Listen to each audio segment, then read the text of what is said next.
Hello अस्सलाम वालेकुम।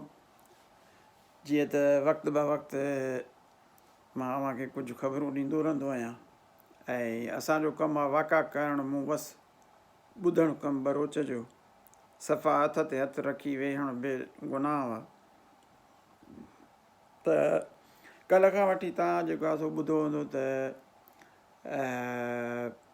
सिंध में तालीम जे खाते में डेस्कुनि जी ख़रीदारीअ जे लाइ पैसा जेके आहिनि से 3 अरब 30 करोड़ रुपयनि जो नाणे खे, क़ौमी नाणे खे खाट रहियो वियो।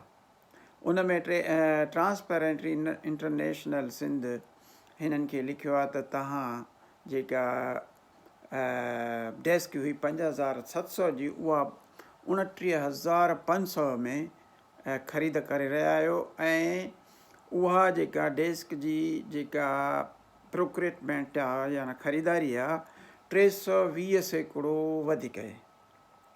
ऐं इहो जॾहिं त ठीको 2019 फेबरवरीअ में जेको आहे थियो, जंहिंमें इन जी क़ीमत मुक़ररु थी हुई 5,700 खां वठी 6,800 ताईं टैक्स समेत, पर उन्हनि उन वक़्तु ठीको न कयो। हाणे सुवाल थो पैदा थिए, वरी कल्ह सईद गनी जेको आहे तालीम जो पुराणो वज़ीर, उन चयो त इहो जेको आहे इन में 1 अरब 50 करोड़ जेको आहे ट्रांसपोर्टेशन जो ख़र्चो आहे। त सुवाल थो पैदा थिए त छा इहा जेका आहे ख़रीदारी सिर्फ़ु कराची मां थी, पोइ कंटेनर भरबा ऐं स्कूलनि में वेंदा, चई त भई इहो हर स्कूल में जेको आहे उन्हनि ते पहुचायो वेंदो। दादू हुजे, थरपारकर हुजे, लाड़काणो हुजे, खैरपुर सखर, कंदकोट, घोसपुर, घोटकी, ॾहरकी, ख़ैरपुर, राणीपुर, हर स्कूल में हिननि वॾो कमु कयो आहे। साईं, असल में इहो ॻाल्हि ईअं थी आहे त हिननि खे हाणे ज़ाहिर आहे पैसा, इलेक्शन थी अचे, उनजे लाइ मुहिम करणियूं आहिनि, उनजे लाइ जेको आहे सो हलाइणो आहे, इन्हनि खे ॾेखारिणो त असां अवाम में अचूं था ऐं उनजे लाइ जेको आहे फंड जमा कराइणा आहिनि। उहो काॾां ईंदा, उहे ईअं ई ईंदा ऐं उहो ईअं अची करे जेको आहे अवाम खे टीको था हणनि।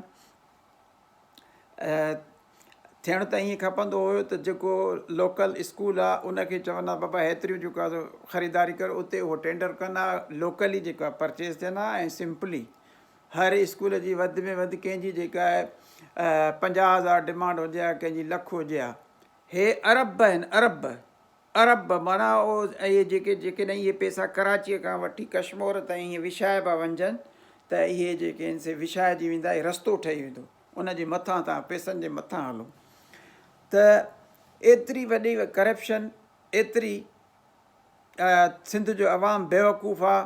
सिंध जे अवाम में उते जेको आहे सो स्कूल सदाईं बंदि, वरी मथां ओॾो हेतिरा मास्तरनि जी भर्तीअ जे लाइ जेको आहे बल्क में जेको आहे सो तव्हां जेको आहे सो उहो कयो एडवर्टाइज़। खाइण जा नमूना ॾिसो। हाणे एडवर्टाइज़ में जेके इहे पैसा ईंदा, इहे जेके उन्हनि माण्हुनि 37,000 पोस्टुनि जे लाइ लखें माण्हुनि जेको आहे सो अप्लाए कयो आहे, त उहे कंहिंखे ॾींदा?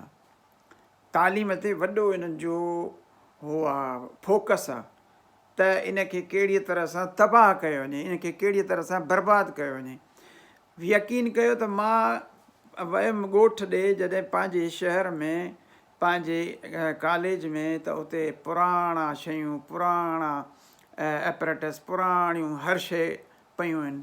सिर्फ़ु प्रिंसिपल जी ऑफिस जेका आहे डेकोरेटेड हुई, बाक़ी ॿिए हंधि ॼारो, स्कूल ख़राबु, स्कूल ॾे वियुमि, स्कूल तबाह, स्कूल बंदि।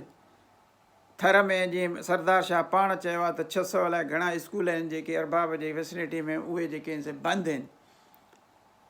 त स्कूल जेके आहिनि से कीअं हलंदा? हे एतिरा पैसा सिंध जे अवाम खे अखि खोलणु खपे। असांजे जेके सान्यवंद माण्हू आहिनि उहे उथनि, एहतिजाज कनि त असांजो पैसो असांजे ॿारनि ते लॻे, असांजो पैसो इन्हनि जे खीसनि में न वञे, इन्हनि जे जलसनि ते न वञे। जलसा थियण वारा आहिनि, जंहिंजे करे इहो जेको आहे सॼो सभु कुझु थिए थो। अलाह हाफ़िज़। सदाईं गॾु।